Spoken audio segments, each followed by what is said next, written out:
हाल के दिनों में आप पेट दुखा देने वाली खांसी का सामना कर रहे हैं तो ये खबर आपके लिए है। ये जरूरी नहीं कि आपको खांसी हो तो वो H3N2 वायरस ही हो। बस आपको ये देखना है कि कहीं खांसी 2 हफ्ते से ज्यादा तो नहीं ठहर रही। अगर ऐसा है तो आपको टेस्ट कराना चाहिए। कुछ दिनों पहले कोविड के मामले जैसे बढ़ रहे थे, ठीक वैसे ही इन्फ्लुएंजा वायरस को लेकर भी लोगों में डर है। इस नए वायरस का नाम है H3N2, जो इन्फ्लुएंजा ए वायरस का सब टाइप है। इस वायरस के संक्रमित होने पर रोगी में फ्लू जैसे लक्षण, बुखार, सांस लेने में तकलीफ, थकान और सूखी खांसी जैसे लक्षण दिखते हैं, जो 3 सप्ताह तक बने रहते हैं। इस वायरस को लेकर सभी राज्यों को एडवाइजरी दी गई है। तो चलिए कुछ सवालों के जवाब जान लेते हैं। तो पहले ये बताते हैं कि आप H3N2 वायरस के सस्पेक्ट हैं तो आपको टेस्ट कराना चाहिए या नहीं। H3N2 वायरस के लिए कौन सा टेस्ट करवाना होगा? जैसे ही आपको लक्षण महसूस होने लगे तो 2 से 3 दिन के अंदर ये टेस्ट करा लेना चाहिए, क्योंकि अगर ज्यादा दिन हो जाएंगे तो फिर ये वायरस पकड़ में नहीं आ पाएगा। H3N2 वायरस का अभी पूरा पैनल टेस्ट हो रहा है, जिसमें स्वाइन फ्लू, फीवर पूरा पैनल है। इसकी कीमत है 4,500, लेकिन अब इसका टेस्ट अलग से भी होगा, जिसकी कीमत होगी 2,500 रुपए। H3N2 के लक्षण महसूस होने पर टेस्ट करवाना है और अगर टेस्ट पॉजिटिव आता है तो कोरोना मरीज की तरह खुद को आइसोलेट कर लीजिए। तो क्या कोविड वैक्सीन H3N2 वायरस से बचा सकती है? डॉक्टर्स कहते हैं कि कोविड-19 और H3N2 वायरस दोनों एक दूसरे से पूरी तरह अलग हैं। किसी भी वायरस की वैक्सीन उस वायरस की प्रकृति, फैलने की आवृत्ति, इन सब चीजों के आधार पर बनाई जाती है। कोविड-19 और H3N2 वायरस की प्रकृति और आवृत्ति अलग है, इसलिए कोविड वैक्सीन इस इन्फ्लुएंजा वायरस से बचाने में मदद नहीं करेगी।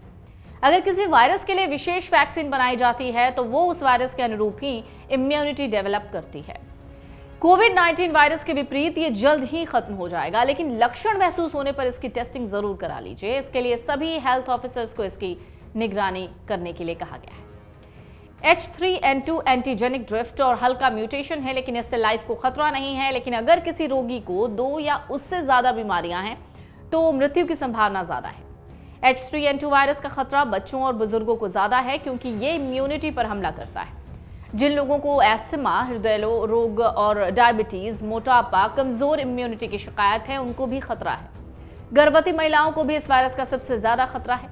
कोविड के कारण 2 साल तक बच्चे घर में रहे और वो स्कूल में भीड़ भाड़ वाली जगह से दूर रहे, लेकिन अब स्कूल खुल गए हैं, बाजारों में भीड़ है, इसलिए इस सामान्य वेरिएंट के कारण बच्चों में सामान्य वेरिएंट की वजह से वायरस के बढ़ते मामलों की संख्या में बढ़ोतरी हुई है। तो H3N2 वायरस के लक्षण भी जान लीजिए। संक्रमण के सामान्य लक्षण फ्लू की तरह हैं। इस वायरस की चपेट में आने पर बुखार या तेज ठंड लगना, खांसी, गले में खराश, नाक बहना, कुछ मामलों में नाक बंद होना, सिर दर्द, थकान है।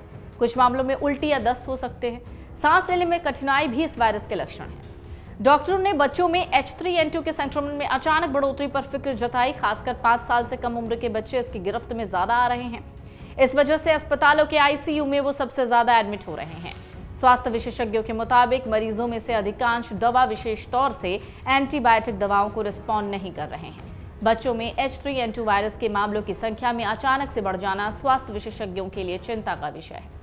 वायरस के बढ़ते मामले को देखते हुए केंद्र ने राज्यों को एडवाइजरी दी। कई राज्यों में इसको लेकर अलर्ट और गाइडलाइंस दिए गए हैं।